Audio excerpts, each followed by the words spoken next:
পরপর অনেকদিন তেল মশলা জাতীয় খাবার খাওয়ার পর যখন হেলদি কিছু খেতে মন যাবে তখন কিন্তু আপনারা এই রেসিপিটি বানিয়ে নিতে পারেন। মাত্র 10 থেকে 15 মিনিটের মধ্যে কিন্তু এটা রেডি হয়ে যায়। এই রেসিপিটা বানানোর জন্য আগে থেকে কোনো কিছু ভিজিয়ে রাখতে হবে না, তাই বানানো কিন্তু খুবই সহজ। তো চলুন বেশি দেরি না করে ঝটপট এই ওটসের চিলার রেসিপিটি দেখে নেওয়া যাক।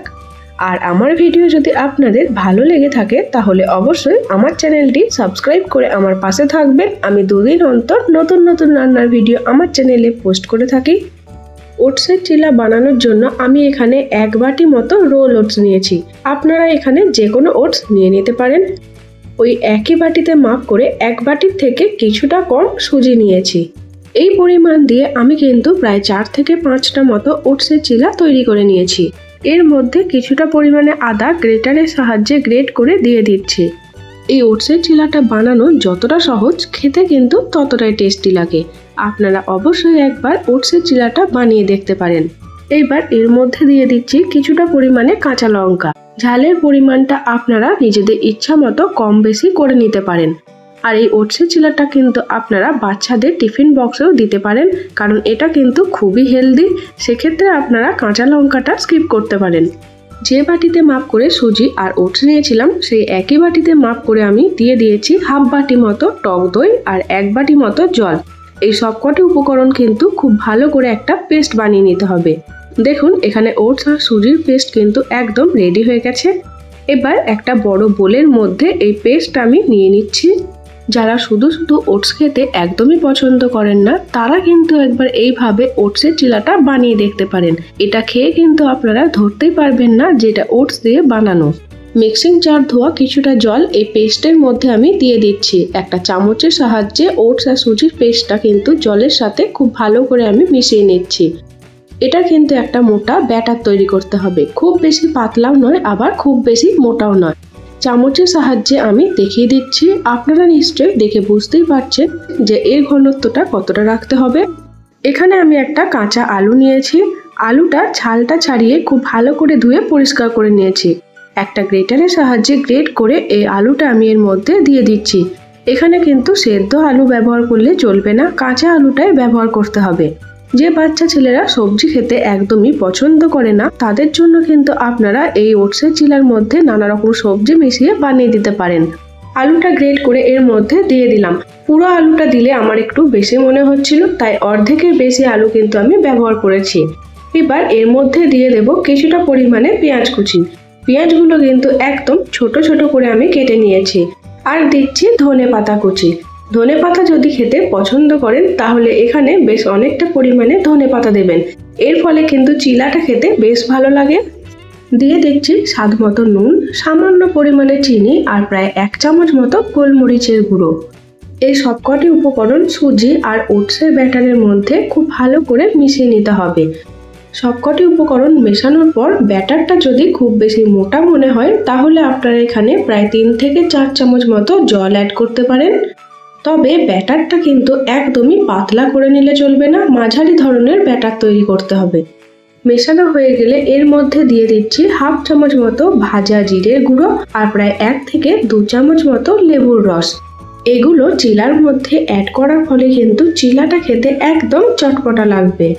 লেবুর রস আর ভাজা জিরের গুঁড়োটাও কিন্তু এই ব্যাটারের মধ্যে আমি খুব ভালো করে মিশিয়ে নিচ্ছি। দেখুন চিলা বানানোর জন্য ব্যাটার কিন্তু একদম রেডি হয়ে গেছে। আর এই ব্যাটারটা কিন্তু কোনো রকম রেস্টে রাখার প্রয়োজন নেই, সঙ্গে সঙ্গে আপনারা এই চিলাটা বানিয়ে নিতে পারবেন। চিলা বানানোর জন্য প্রথমে আমি একটা প্যান নিয়েছি। আর প্যানটা যখন গরম হয়ে আসবে তখন এর উপর থেকে সামান্য পরিমাণে অয়েল ব্রাশ করে দিচ্ছি। ওটস আর সুজির যে ব্যাটারটা বানিয়েছিলাম তার থেকে 2 হাতা করে ব্যাটার এই প্যানের মধ্যে দিয়ে দিচ্ছি। আর হাতার সাহায্যে চিলাটা একটু গোল টাইপের করে নিতে হবে। এই চিলাটা কিন্তু একদমই পাতলা করলে হবে না, একটু মোটা টাইপের হবে এই চিলাটা। ঢাকা দিয়ে 1 মিনিটের জন্য রান্না করে নেব, যতক্ষণ না চিলার ওপরটা পুরোটাই শুকিয়ে আসছে।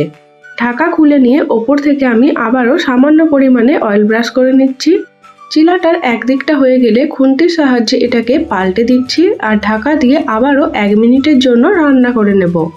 এইভাবেই 2 দিক থেকে চিলাটা ঢাকা দিয়ে দিয়ে রান্না করে নিতে হবে। তাহলেই দেখবেন আমাদের হেলদি আর দারুণ টেস্টি এই ওটসের চিলা একদম রেডি হয়ে যাবে। চিলাটা আমি খুন্তির সাহায্যে দুই দিক থেকে চেপে চেপে হালকা লাল করে ভেজে নিচ্ছি। দেখুন একটা ওটসের চিলা কত সুন্দরভাবে আমাদের রেডি হয়ে গেল। এই চিলাটা তুলে আলাদা জায়গার মধ্যে আমি রেখে দিচ্ছি। আবারও একইভাবে প্যানের মধ্যে সামান্য পরিমাণে তেল বুলিয়ে নিয়ে ওই ব্যাটার থেকে 2 হাতা করে ব্যাটারের মধ্যে দিয়ে দিচ্ছি। এই চিলাটা যেহেতু একটু মোটা টাইপের হয়, তাই দুই দিক থেকেই ঢাকা দিয়ে 1 মিনিটের জন্য রান্না করে নেবেন। তাহলে দেখবেন চিলাটা ভেতর থেকে কিন্তু খুব ভালো করে রান্না হয়ে যাবে। এইভাবেই কিন্তু আমি বাকি সব চিলাগুলো তৈরি করে নেব। এই ব্যাটারটা দিয়ে আমি কিন্তু প্রায় 5টা মতো ওটসের চিলা তৈরি করে নিয়েছি। এই চিলাটা বানাতে কিন্তু খুব সামান্য পরিমাণ তেলের ব্যবহার হয়, তাই আপনারা চেষ্টা করবেন যে কোনো ননস্টিক প্যান নেওয়ার। এর ফলে কিন্তু কম তেলের মধ্যেই চিলাগুলো খুব সুন্দরভাবে উঠে আসবে। দেখুন এই ওটসের চিলাটাও কত সুন্দরভাবে রেডি হয়ে গেল। এইভাবেই কিন্তু আমি বাকি 5টা ওটসের চিলা তৈরি করে নিয়েছি। আর এই 5টা চিলা তৈরি করতে কিন্তু আমার 1 চামচের থেকেও কম পরিমাণ তেল ব্যবহার হয়েছে।